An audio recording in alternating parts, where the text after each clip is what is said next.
What's going on, everybody? Welcome to the Health is Hard podcast. I'm your host, Dr. Matt Eichler, and I'm here to help you cut through the noise and find the strategies that actually work for building a stronger, healthier, more resilient you. As a seasoned chiropractor, fitness junkie, and founder of Element X Health and Fitness, I've seen firsthand how confusing and overwhelming the health and fitness landscape can be. That's why I've made it my mission to simplify complex concepts, bust myths, and provide you with actionable tips you can start using today. Each week, we'll dive into topics like optimizing movement, building muscle, bouncing back from injuries, managing pain, managing your mindset, and so much more. Whether you're looking to level up your nutrition game, fine-tune your fitness routine, or just feel better in your own skin, Health is Hard is here for it. I'll do my best to make even the most challenging topics engaging and relatable. I'm hoping you'll be learning, laughing, and leveling up your health every episode. All right, let's dive in. Let the brain gains begin. Remember, the information/opinions provided in these podcasts/videos is/are for entertainment and educational purposes only, and is not intended as a substitute for professional medical advice, diagnosis, or treatment.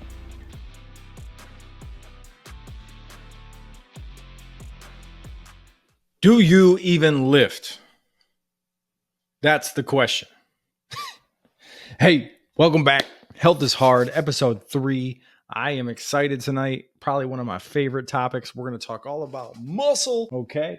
Now, of course, I'm biased. I've been a strength type athlete my entire life, but we're going to talk about all the benefits of muscle mass, strength training, and just how to get the most out of all those things, but also just understanding those detailed benefits that might just further motivate you to stay in the gym and to keep hitting the weights. And if you're not, maybe to pick that habit up.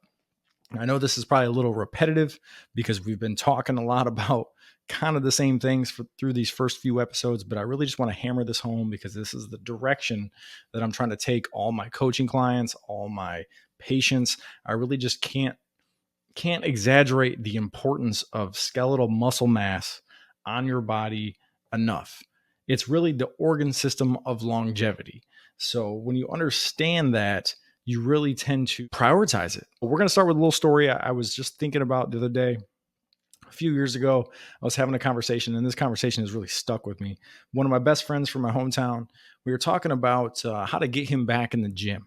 And he was explaining to me that he had all these ideas and he wanted to get on his bike and he wanted to do this 4 or 5 times a week. And then he wanted to maybe hit the weights a couple times a week. And then he wanted to do all these different things. And he really was going from almost like no exercise because of life and wanted to jump back in and get on a solid routine.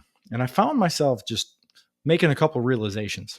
So one of the first realizations was, holy cow, he's getting back into working out. I understand life has gotten in the way, but I couldn't relate because since I've started lifting weights, I've never stopped. I've never taken more than a week, maybe 7 to 10 days off in probably 23 or 24 years. So it was this weird thing that I was like getting back into lifting or getting back into strength training or even a solid, consistent exercise routine has never been a thought of mine because I've never left. I've never not been doing those things. So it was this interesting realization where I was like, well, that's kind of a strange thing, but how could I get him back into it efficiently?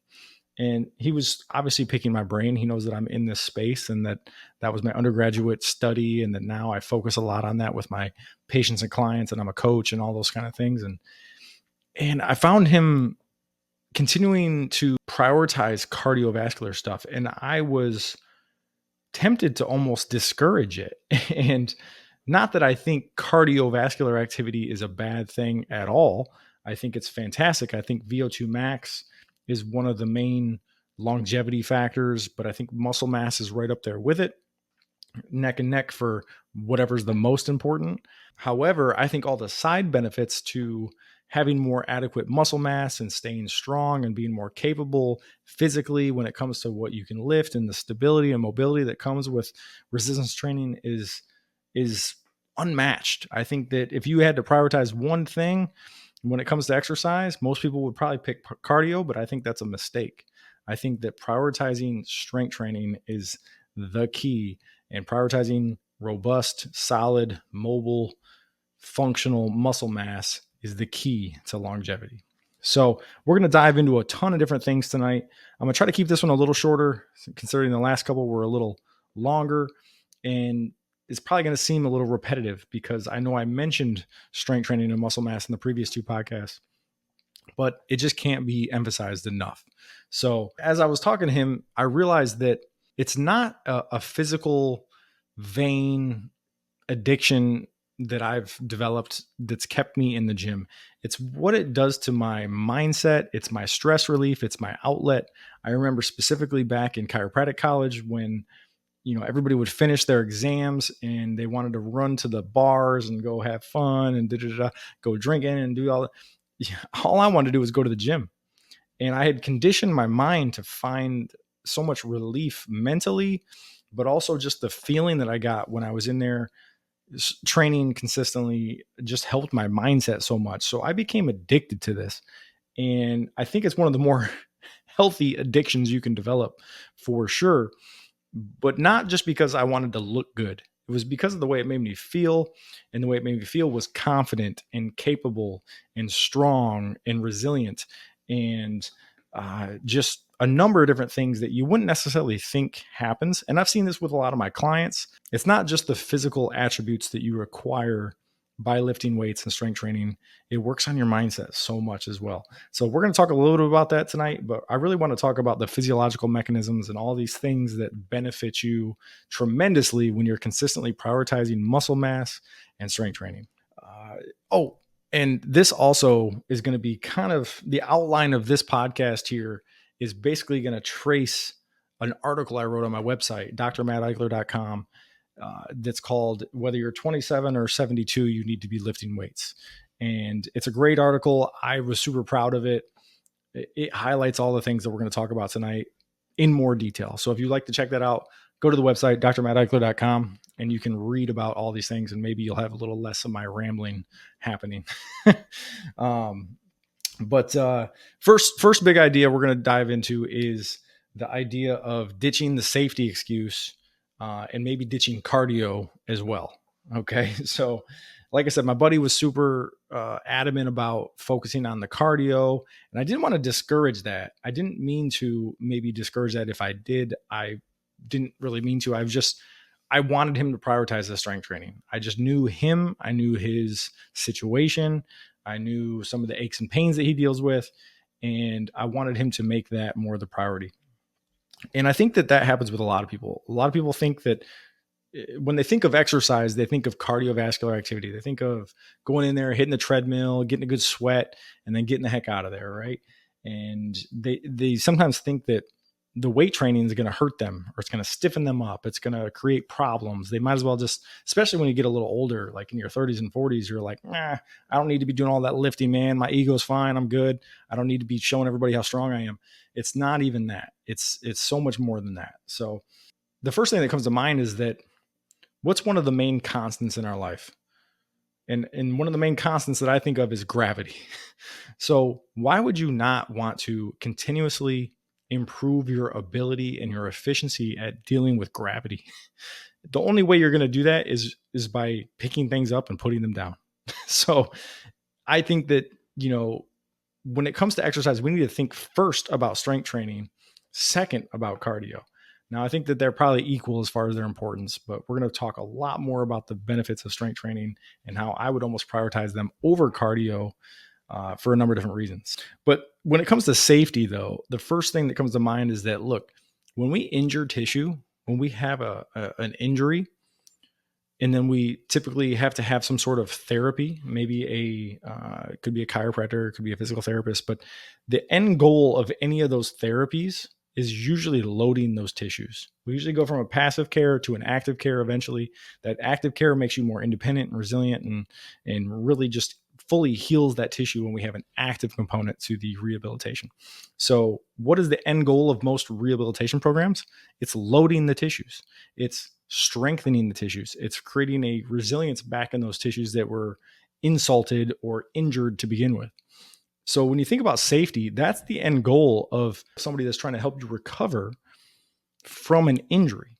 So just fundamentally, if you think about that a little bit more deeply, you're like, oh, that's actually the only way to recover. That's actually the key to staying in a more resilient state is to have strength. Okay. When it comes to cardio and the comparison of cardio to strength training, for me, it's a no brainer. But when you think about what cardio does, when you get really cranking on some cardio, what happens is your body's going to adapt. We are adaptation machines. The cardio that you're doing is going to send signals to different physiological mechanisms, and you're going to get more efficient at the cardio. And what does that do? That basically makes your tissues more efficient with the calories that you're bringing in. So, a lot of people, one of the main adaptations with cardio is that your heart rate, your resting heart rate goes down, which is a good thing. And there's definitely a ton of benefits there. However, you get more efficient with your calories. Excessive cardio basically can lead to something called metabolic adaptation. Now, this is a really important thing to understand. I think this is where a lot of diet programs and whatnot fall short, is because they don't consider this aspect of things. So when you do a ton of cardio, you get more efficient at the cardio. That tends to make you more efficient with less calories. That tends to make your body be able to do more with less. Okay. Now, in today's world, that's probably not a great thing, considering overconsumption is a big issue. Okay. So, cardio has its benefits, and we will probably touch on them more, cardio versus strength training, later. But as far as what we're trying to parse out here tonight is, let's think about things from a metabolism perspective. And cardio doesn't necessarily raise your metabolism as much as strength training will. So when we think about losing weight, most people are in a position where they want to lose weight. But really, they need to not focus on losing weight. They need to focus on losing fat. Okay. This is a big misconception, and this is a big misnomer.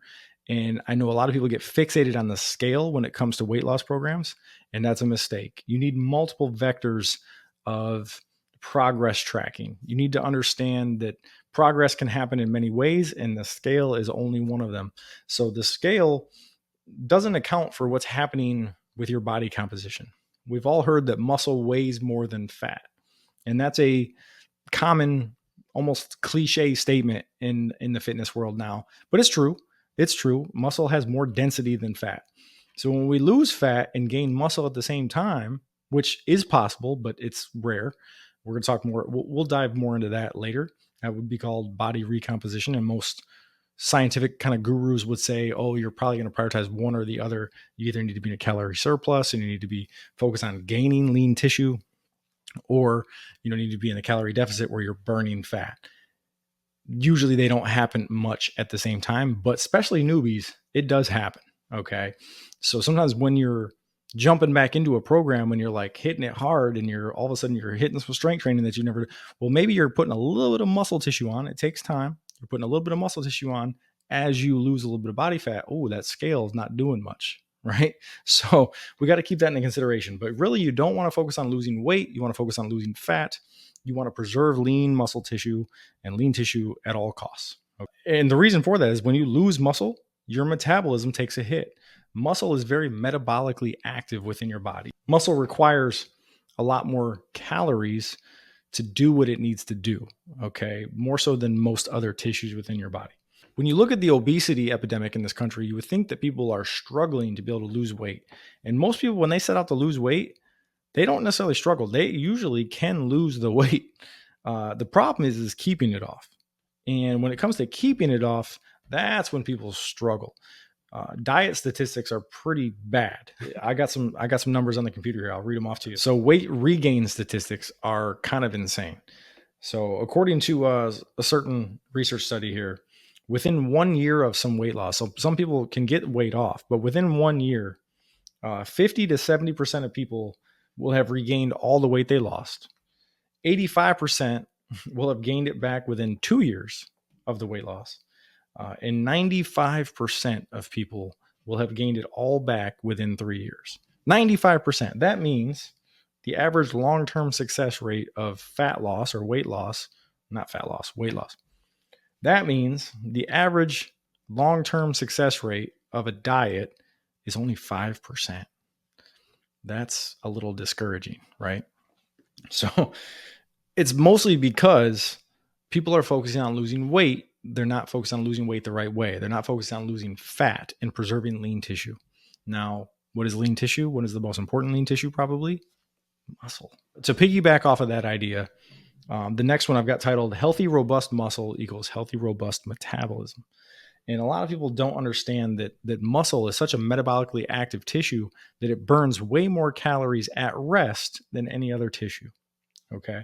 And that's probably a really good thing. So I have this car analogy that I wrote about in the article, and I'm just going to read it. Okay. Muscles, similar to muscle cars, don't have great fuel efficiency. Instead of thinking about miles per gallon, I think about muscles needing a certain amount of calories per gram of tissue. They need more to get their work done. Now, think about a world where you can hardly get away from fuel. It's virtually unlimited, thanks to modern agriculture and manufacturing. It's bombarding you everywhere you go. Well, that's kind of like the food landscape that we do live in, where we're flooded with dense deposits of calories, calorie dense foods at every turn. It sure would be helpful to have the F 250 versus the Prius in this situation. So we burn through that abundance of fuel with less efficiency. This helps to buffer the calorie dense standard American diet. If that analogy just confused you, just understand your physiology wants to be efficient. So if we have an abundance of fuel we can't burn through, we just store it as body fat, saving it for a starvation situation that never comes.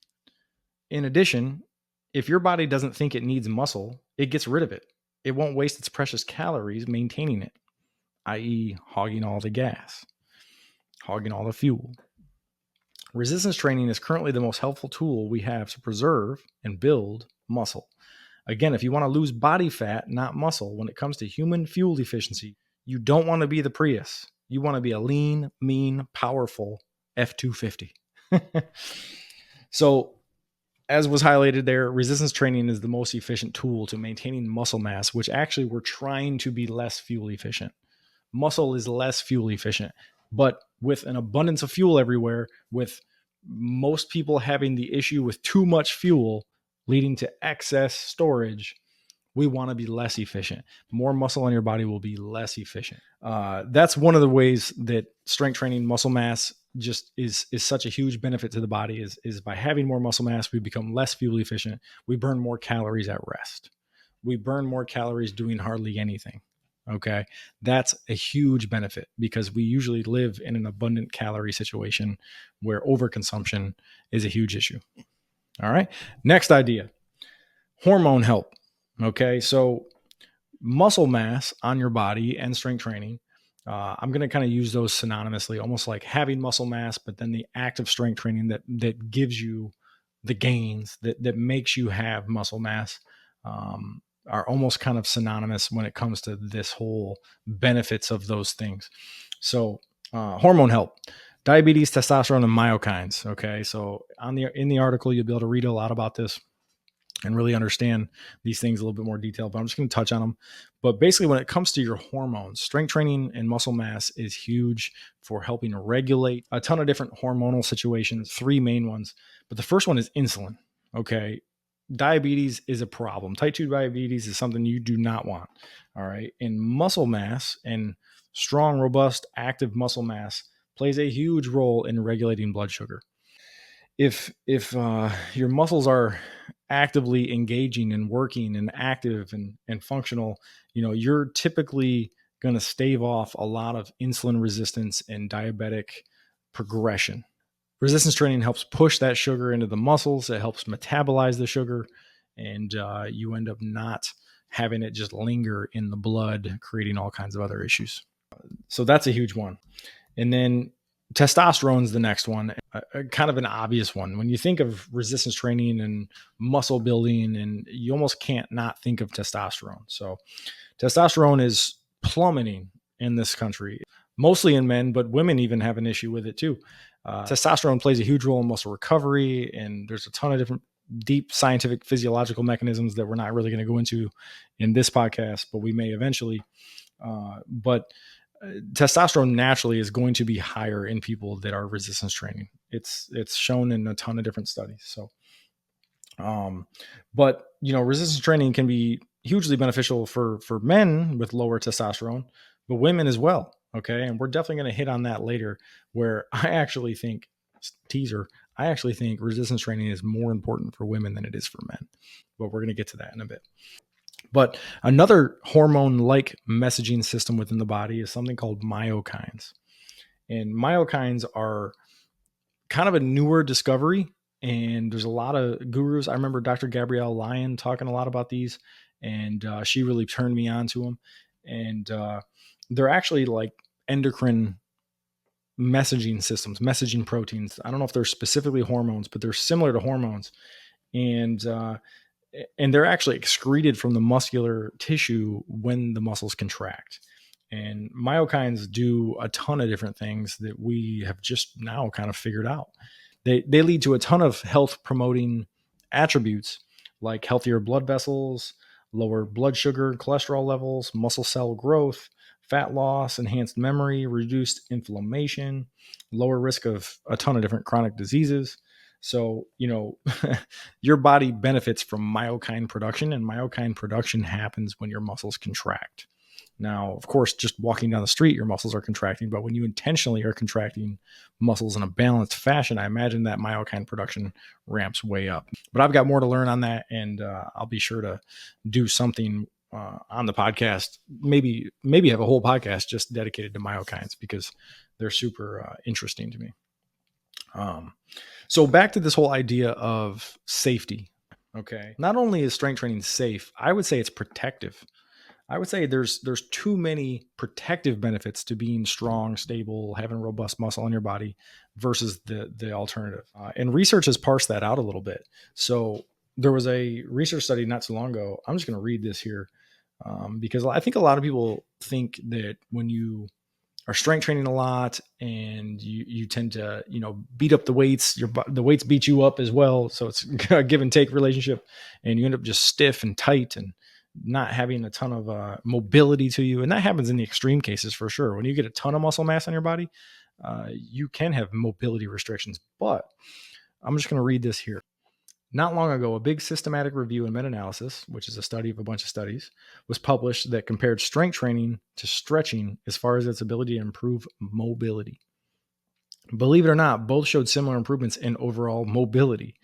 This was shocking to many experts in the industry, as the common misconception of strength training was often associated with bodies getting tighter and stiffer.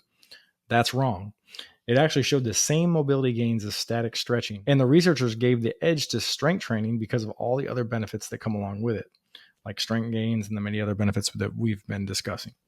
So a strong, stable body is less prone to injury, is more mobile. Okay. So, and I always talk about this too quite a bit, that if you're strength training intelligently, which is basically full range of motion contractions under somewhat of a stable load, you're not completely overtaxing your body. Of course, progressive overload is the way to progress your strength training, but if you're just overloading the tissues, maybe not in a progressive fashion with ego lifting and a ton of, just momentum. And if you're not going slow and controlled through these contractions and being able to control the weight through its full range of motion, well, then you probably are beating up your tissues. But if you are doing it correctly through the full range of motion, slow and controlled, you're stretching as you're contracting. For the arm flexors to contract, the arm extensors usually have to stretch. Of course, there's nuances to that, but you're stretching as you're strength training, especially if you're going through the full range of motion. Now, also on the eccentric portion of the rep, the down portion of the rep, you are stretching under load. Okay, so now we have more neurological drive going to a muscle as it's lengthening. Do you think that's more efficient than just trying to sit there and hang out in a certain stretch? Of course it is. Of course it is. It's telling your neurological system that, hey, we're trying to stretch, but we're doing it in a very slow, controlled manner where there's a ton of neurological attention happening. So it just makes perfect sense that absolutely strength training is stretching, is mobility work if you're doing it intelligently. And intelligently means slow, controlled contractions through the full range of motion. And then also balance training where you're not just hammering one side of your body versus the other. Common situation there is that most dudes want to hit the chest and the shoulders and biceps and stuff, so they end up hitting all that stuff and they end up kind of rolling in on themselves, and they neglect the back, they neglect a ton of the extensor muscles, a ton of the stuff that opens the posture up, and we end up with an imbalance, and then we end up with a ton of injuries. We're going to dive deep into all that later too. That's kind of my wheelhouse. That's what I deal with day in and day out with most people. Anyways, If you're doing it intelligently, it is going to be protective, not damaging. It's going to be constructive, not destructive. Okay. And this is where I feel like it's my mission to make people understand this, because the end goal of any of my treatment with my patients is to get them stronger, is to get them independent, is to get them back to a place where they feel functional and they feel stable and strong enough to carry out whatever activities of daily living that they need to. And if those activities of daily living include strength training and exercise, I want to facilitate that. I want to facilitate their ability to get back to those things. I kind of commend and encourage and I admire my patients that are either already doing those things or are trying to get back to those things, because I understand all these benefits are just so hugely beneficial to your overall quality of life. And I feel like if you're doing these things, like I said, intelligently, effectively, efficiently, sustainably, you won't need your chiropractor and physical therapist or doctor that much. Okay. Disclaimer. I'm not saying this is going to be the end all cure all of everything, but I'm just saying people that are intelligently strength training consistently, efficiently, in a way that keeps them in there, and it's a long game, not a short game. They are doing it in a very balanced, smart manner. It will prevent a ton of health issues. Let's keep going. Well, this kind of segues into where I see most people in my office, and I think I touched on this on the last podcast, is that I see most people come in with chiropractic related issues because they're not moving enough. They're not strong, stable, mobile enough because they're not moving. So we see way more issues with sedentary type living and a deconditioning of certain tissues, as opposed to an overtaxing or repetitive use or repetitive strain injuries. Because when you're working with the general population, most people are not doing these things. So most people are dealing with very similar dysfunctional patterns, postural issues, and because of not having a robust, balanced muscular system that's been challenged and has had to adapt and get strong and stable, then they fall into these categories where very almost quite predictably have certain aches and pains. And when they start incorporating more strength work and more balanced training and whatnot, it's amazing how some of those things just kind of go away. I see it with my clients that I transition from the clinic to an online coaching program or something, is that they have these repetitive issues and they come see me and they're like, it's always the same thing, doc. And I'm like, oh, you live the same life, right? You're always doing the same things at the office or at work, or the way you train and all these things. And I'm like, oh, so I can adjust you. I can work on you. I can give you some advice. But when you go do the same stuff, don't you think you're going to get the same results? What was that Einstein quote again? The definition of insanity, right? So to get something to change, we got to change our habits, our lifestyle, our approach. And when it comes to physical issues, that's 100% the issue. So if you ever hear that whole, oh, chiropractors, you just got to keep going back to them all the time. Well, my number one goal with people, I always keep that in mind. The way I practice is because I've heard all the myths. There's nothing that somebody can tell me about being a chiropractor that I haven't already heard, that I haven't already created in my head a perfect response to, a perfect, I've thought about it all. Okay. And when it comes to the repetitive nature of things that are happening to people and why they have to continue to go back to the chiropractor all the time, is because they don't change anything in their lifestyle. Now that's on the chiropractor if he doesn't parse out what that lifestyle situation is and give you some sort of advice to change that. But even when that happens, a lot of times people still don't change it. So what happens? It's the same stuff. Why is it the same thing, doc? Are you not getting it? Are you not, it was out of place? Are you not getting it back in place, bro? Like it's a whole other discussion. Okay. So we'll talk more about that later, but to get results, to get things to change, we usually have to change things. Crazy concept. All right, listen up, gym rats. Are you tired of supplements that overpromise and underdeliver? Yeah, I know. Many supplements don't even contain what they say they do these days. Fear not. Introducing Legion Athletics. Their no-nonsense approach to supplementation is based on real science and real results. Whether you're looking for a new protein powder, a better pre-workout without a bunch of junk in it, or you just gotta re-up on your fish oil, your creatine, your joint support formula, Legion is my go-to supplement line due to their evidence-based approach and reliably effective products without a bunch of BS ingredients. Visit legionathletics.com and enter code DRE, Dr. E with no period, at the checkout for 20% off your first order and double loyalty points on subsequent orders. Legion Supplements, because you ain't got time for supplements that don't work. I'm going to talk about an example of, let's say, lower back pain. All right. And I just want you to understand why strength, stability, and how this whole cascade of dysfunction can manifest. Your hips are big ball and socket joints, right? They're meant to have a ton of mobility. The way that they can move in a ton of different directions. You can almost just spin them in circles, right? Your pelvis and your lumbopelvic spine, where your lumbar spine is, your lower back, meets your pelvis. That whole section is meant to be very stable. There's this interwoven relationship within your body called the joint by joint concept, or regional interdependence. Is what we'll talk about that later too. And basically, certain areas are meant for more mobility, and they're designed for more mobility, and then certain areas are designed to be a little bit more stable, and they kind of alternate throughout the body.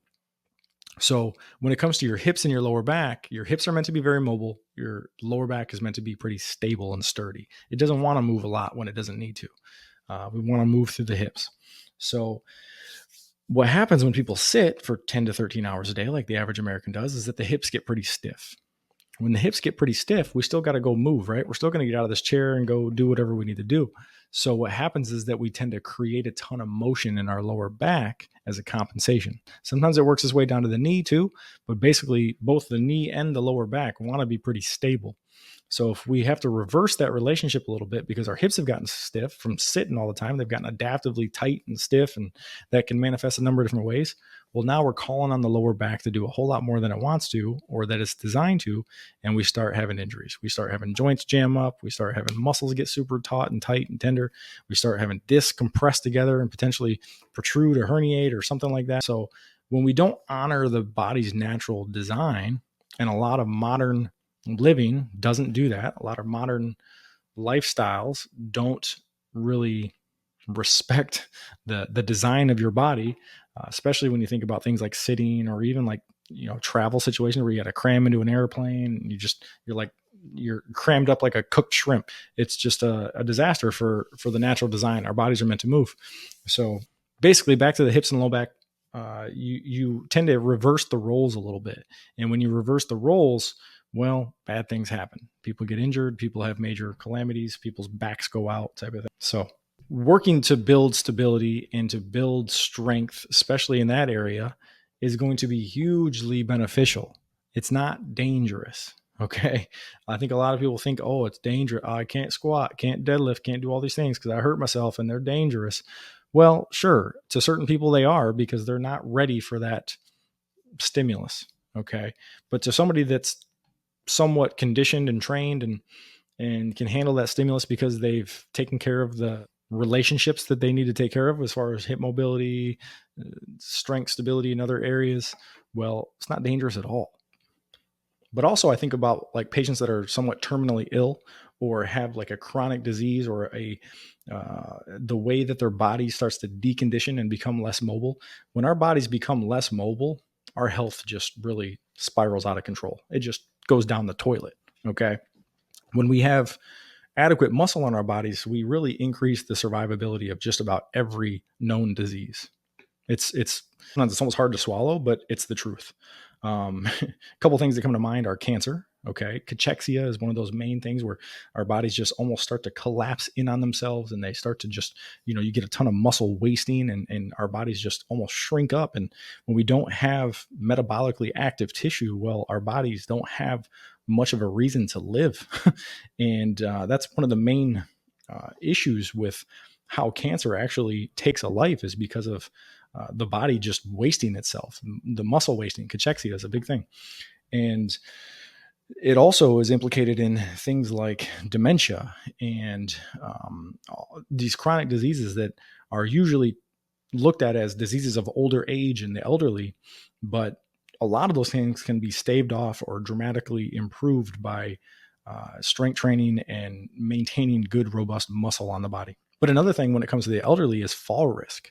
And we know that when patients fall, especially when they're older and a bit more frail and they don't have that resilience, that leads to a horrific cascade of events that usually leads to declining health more and more and more, and sometimes ultimately death. And you hear about it all the time, how an older lady or an older man or somebody has a bad fall, they fracture something, they go through a surgery, maybe they have some complications of the surgery, maybe their body's just not even resilient enough to withstand the surgery and recover really well. They're never the same after. Or they pick up an infection in the hospital and then they have other issues and comorbidities, then just everything's a mess. So fall risk is a huge reason to maintain robust muscle mass on the body. And there's, I'm not sure about any specific studies right off the top of my head that directly correlate more muscle mass to decrease fall risk, but I'm sure they're out there. And I can just say that it makes sense that if your tissues are more conditioned and resilient, that you're going to be able to absorb falls even into your elder years, where you would not absorb them as well or recover from them as well if you didn't have the preceding muscle mass on your body. So let's talk about women. Okay. And I might have already went into this a little bit, but I really believe women need to be lifting weights and need to prioritize maintaining muscle mass even more so than men do. And I'm going to explain why. So, one of the common things with women is they don't want to get bulky, blocky muscle on their bodies. And of course, this is one of those things that a lot of personal trainers just roll their eyes about, because we understand just how much effort that it requires and how much of a physiological environment has to be crafted carefully to actually consistently build enough muscle to where you would appear too big. It just doesn't happen, specifically for women. But I'm just going to read this here. This is a little bit of a quick little excerpt from the article on the website. But I wrote, and this is going to be maybe this might ruffle some people a little bit, but I say, the only thing you need to worry about getting too big is your waistline. Men and women, you simply don't get too big without extreme amounts of effort over time. I love women, trust me. But here's where I have to use a little tough love. So women dodge lifting weights because of the classic excuse that they don't want to get too big. The top female bodybuilders particularly have scared so many women into becoming cardio bunnies that they should be receiving endorsements from treadmill companies. I'm going to define cardio bunny. Cardio bunny, noun, a popular term used amongst gym goers to describe a woman who is constantly on a treadmill or elliptical or constantly performing cardio for hours on end and hardly ever resistance training. So back to the female bodybuilders. This big, gaudy, muscle-bound body has only been achieved by the pinnacle of that particular sport. And that image has required years of insane amounts of dedication, training, and a lot of times drugs. Thinking you're going to look like that from leisurely lifting weights is like thinking you're going to put on some tennis shoes and now you can go toe-to-toe with Serena Williams. It's not going to happen. End quote. That's a quote from the article. Women just can't build big bulging muscles as easily as they think they can. And they have this stigma that they think that, oh, if I barely lift weights, I'm going to just get huge and jacked. And I don't want to look like that. That's not unattractive. I don't want to look like that. And that's even another weird thing, is that a lot of women just think that muscle on your body is like unattractive as a female. And I can tell you right now, as a man that's been in the gym for a long time, and as a man that has a lot of buddies that are gym goers and even not gym goers, sculpted muscle on your body looks better. Okay. And if you want to get tone, the only way to get tone is to have muscle to begin with, or to build muscle and then to lose body fat. That's what creates a toned look. Okay. So it's muscle. All right.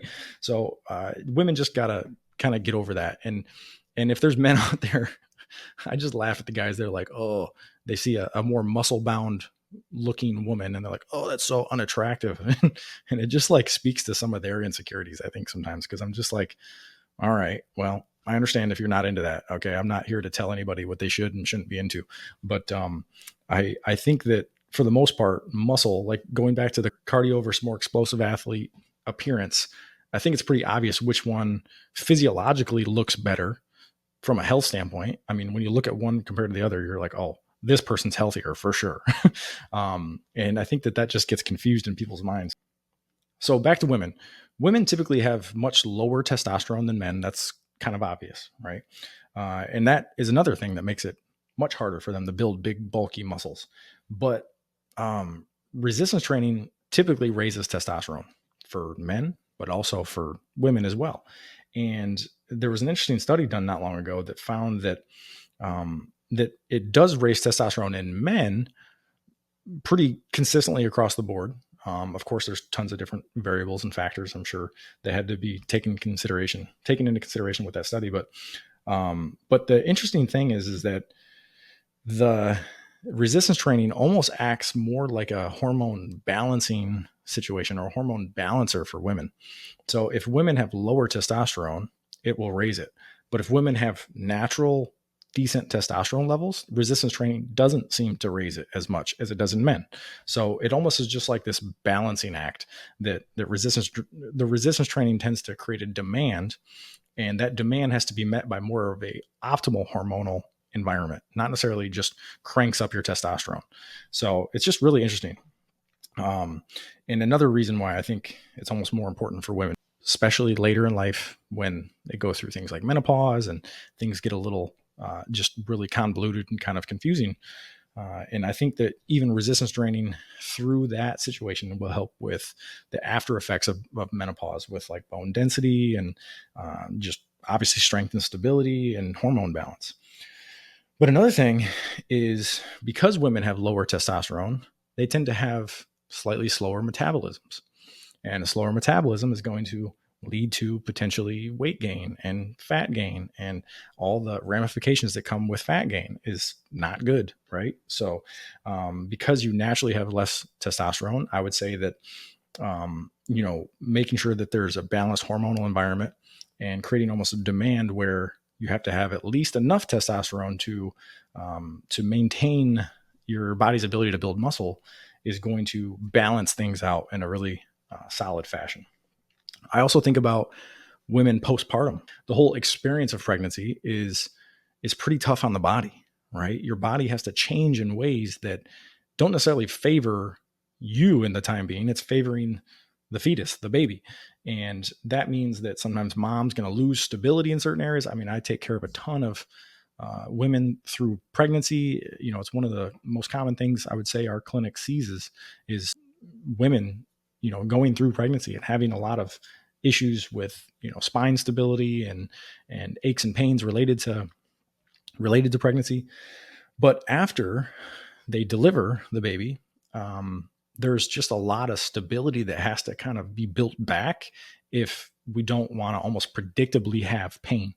And if we don't have good stability through the lumbopelvic spine, like we talked about, and hip mobility and all that, we're almost asking for chronic pain. So lifting and working on good solid core work and strength training in that manner will help women a ton with postpartum recovery.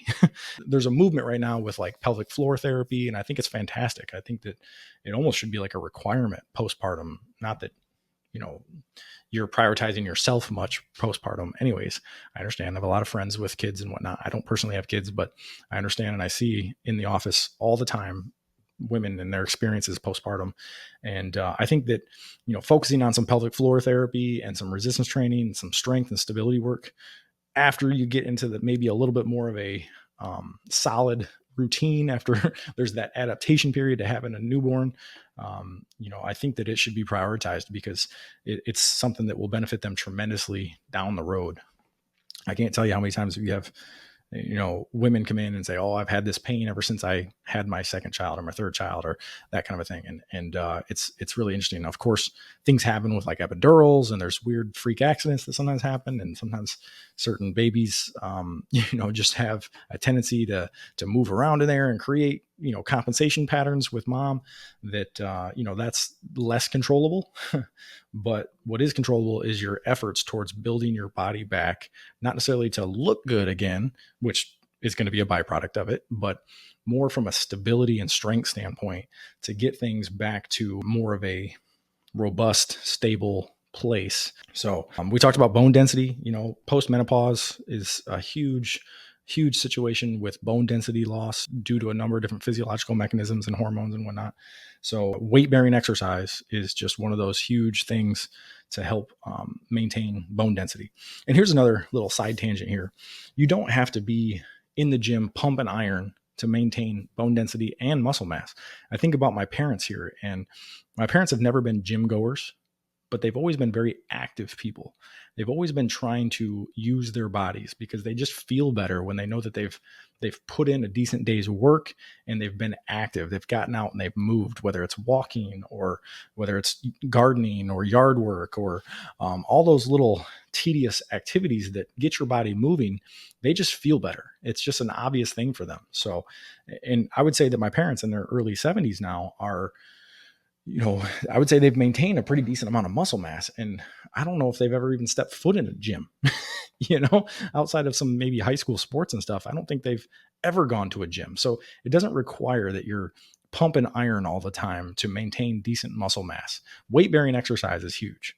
So don't get me wrong here. I'm not trying to lecture everybody and say, hey, you need to be hitting the gym. You need to be pumping iron. You need to be lifting weights 3-4 days a week. Yeah, that'd be great. That'd be fantastic. However, if you're just taking care of some solid weight bearing exercise at least a few times a week, you're probably going to maintain a decent amount of skeletal muscle. And that just kind of brings me through the whole topic of women and resistance training. And I really think it's more important for women to be consistently weight training or resistance training of some sort. It doesn't necessarily even have to be using weights. Body weight resistance training is huge. Squats, lunges, pull-ups, different kinds of body weight rows, pressing exercises, push-ups, those kind of things. That's all resistance training too. Okay. But prioritizing those things will make you more efficient at dealing with one of the main constants that we deal with in life, and that's gravity. Okay. And I might have mentioned that earlier, but why would you not want to be more efficient at dealing with one of the main constants that everybody has to deal with day in and day out? Don't let gravity beat you down. This brings me to one of my last talking points here. And it's one of my favorite reasons for resistance training, but it doesn't have to be everybody's favorite reason for resistance training, and that's aesthetics. Muscle just looks better. Okay. We talked a little bit about it with the tone musculature a little bit ago, but muscle just looks better. And we live in a appearance driven, Instagram obsessed society where, it's definitely not the most important thing about somebody by a long stretch. However, we'd be remiss or we'd be fooling ourselves if we didn't understand that a lot of snap judgments are being made all the time, and muscle on one's body tends to look better and it tends to look healthier and it tends to just show some dedication and some consistency. And it really tells me a lot about somebody. Not that all the, if they're not resistance training, I judge them a certain way. Not the case. It keeps your physique in a place of not allowing a ton of body fat to stack on and not allowing a lot of illness to take over and to just run through your joints and your organ systems and just attack your health. Okay. Muscle is protective against so many things, not just physically, but systemically in your organ systems and whatnot. If there's an optimal environment because of robust, usable, functional skeletal muscle mass on your body, well, then there's a lot of illness that just doesn't happen. Okay. Can't express that enough. Another thing that I love about resistance training, and I talked about it in the first podcast, it really solidifies within you, if you can stay consistent and see changes over time, a growth mindset. All right. It shows you that you have the power to change yourself. And I think that can't be stressed enough. When you consistently strive day in and day out and you see small little changes, those little atomic habits building up over time, changing your physique, you kind of just ditch that victim mentality where, oh, I'm stuck with what I got. My dad was fat, so I'm going to be fat, or my mom had arthritis, so I'm going to have this arthritis. Well, you see firsthand when you have been resistance training and lifting weights and all of a sudden, well, you don't look anything like your dad. My dad's like 5'9" and like 150 pounds. I'm 5'11", 205. And I probably have 11, 12% body fat. Him and I look alike in the face and whatnot, but our physiques and stuff hardly look anything like each other's. Okay. But if I was to have pretty much done nothing to improve my physique or develop my physique is probably a better word. Well, I probably would look a lot like him just from a genetic standpoint, but I'm not limited by my genetics. And resistance training shows you, well, when you get to the pinnacle of the sport, you are kind of a little bit limited by your genetics. But from the general population standpoint, you're not limited by your genes. You can change yourself. And I think that that is one of the fundamental things that resistance training does to your mind over time. And it really is such a valuable attribute to develop that growth mindset one way or another. Okay. You can change anything. You can change your intelligence, your IQ. You can change your knowledge on a certain subject. You can change so many things if you're just consistently putting in the effort and you develop the habits around getting better at that thing. Okay, last idea here, and we're going to kind of wrap up the podcast with this, is that muscle on your body simply helps you not die. I might have touched on this just a few minutes ago, but strength training and muscle mass and robust functional muscle on your body does a ton of different things. And let's just recap some of the most important things. One, more muscle mass equals improved metabolism and your ability to burn fat and fat loss, or minimizing body fat accumulation. Huge, because of all the chronic disease situations that can develop when we have excess adipose tissue or body fat. Okay. Better blood sugar and regulation and reduced risk of diabetes. Diabetes is a terrible disease. It's one of those things that I didn't even understand for the longest time. But in the last decade or so, I've really started to understand how diabetes and blood sugar dysregulation is chaos for your internal system to deal with. It's toxic to so many tissues and joints, and it just is a mess. You don't want to get diabetes.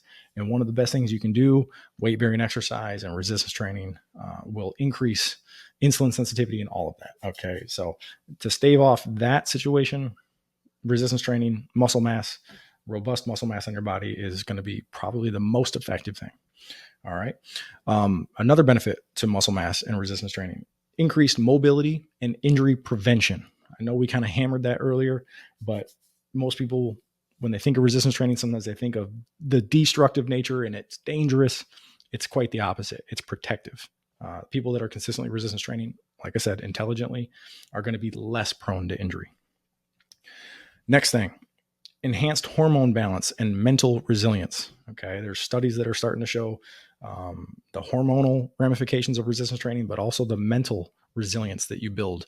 And sometimes it's not necessarily physiological, it's habitual. It's, you're constantly overcoming little small obstacles. You're getting little small wins that works on your psyche, develops confidence, and develops a bunch of kind of a grit, that you can get through something consistently, and that you're going to be better on the other side of it. And there's just, we can go on and on about the mindset that is developed as you're consistently resistance training and building muscle and maintaining muscle on your body. So, and then a couple more we just mentioned: greater bone density and reduced risk of osteoporosis. Huge. And then decreased risk of most chronic diseases, and just overall longevity. Resistance training is your ticket to longevity. Don't let anybody fool you. Don't let anybody tell you anything different. With everybody trying to do all these longevity techniques and trying to improve the way they look and improve the way that, minimize their aging and everything, I'm telling you, there's nothing as effective as resistance training and building muscle and maintaining healthy, robust muscle mass on your body. That is the anti-aging solution. That is the longevity miracle drug. The quality of your life is directly correlated to the quality of your muscle mass, your ability to move, your ability to be independent, your ability to resist chronic disease, your ability to resist physical demands that require a certain amount out of you physically. If you can meet that demand, you minimize the amount of injuries that you're dealing with. We could go on and on and on. Okay. So that's one of my main focuses nowadays with coaching clients and patients is, look, I want to get you out of pain. I want to get you feeling good, but then we got to focus on building some resilience within you. We got to focus on building some tissue capacity so we don't have these same things happening all the time. The reason why people develop the same issues over and over again is because their lifestyle demands the same physical demands over and over again. And if their tissues aren't conditioned to meet those demands because they're in an unbalanced fashion, or it's, repetitive motion in an unbalanced way, we can get into the nuances of that later, but typically that's going to be remedied by having more robust tissue strength and capacity. So basically it's the ticket to prioritizing your health long-term, your well-being long-term, your independence long-term. It's a game changer. Okay. I would say you don't have time not to do it. Okay. People think about, people will often gripe that they don't have enough time to resistance train, or they don't have enough time to focus on building muscle or prioritizing their fitness and that kind of a thing. And you don't have time not to. When you're prioritizing those things, you're preserving time. You're extending the life of your tissue capacity, your tissue strength, your tissue health, and you're minimizing how quickly it's aging by exercising it enough. If you don't use it, you lose it, right? You're almost slowing time a little bit. And not only that, but resistance training is actually super time efficient. Okay. When you think about not having enough time to exercise, sure, you might not have enough time to go hit a treadmill for an hour every day, but there's studies that show that you can see changes. You can see positive benefits in as little as like 60 to 90 minutes a week. Okay. 20 to 30 minutes, 3 times a week. Who doesn't have that? Come on. Sure. Your life is busy. Everybody's life is busy, but trust me, there are busier people than you that prioritize it and get it done and consistently do it. And even if they dread it, they still do it because they understand all the benefits. So you just can't get around it. Your health is your greatest asset, and investing in your strength training and your muscle mass and trying to preserve and build muscle is just probably one of the most efficient ways to protect your quality of life. So I'm going to end the podcast with this. Muscle mass may potentially add years to your life, but it will definitely add life to your years. Appreciate you tuning in. All right, that's a wrap for today's episode of the Health is Hard podcast. I hope you found some valuable tips to help you on your journey to a healthier, more fit, more resilient version of you. Remember, building a stronger, healthier you takes time, and I'm here to support you every step of the way. If you enjoyed today's episode, please subscribe, leave a review, and share it with a friend who could benefit from the goods that were in this one. Be sure to check out the show notes for resources and a special offer from our sponsor, Element X Health and Fitness. As a listener, you can get my free 83-page Chiro Companion Mobility Guide when you visit elementxhfc.com. That's Element X, H as in health, F as in fitness, C as in culture. If you have questions, suggestions, or just want to connect, find me, Dr. Matt, on Instagram and TikTok at Dr. E Health, DRE Health, and Twitter at DREX Health. Let's keep this conversation going. Thank you for being part of the health and fitness culture we're building together. Keep putting in the work, stay consistent, and cheers to making health a little less hard today.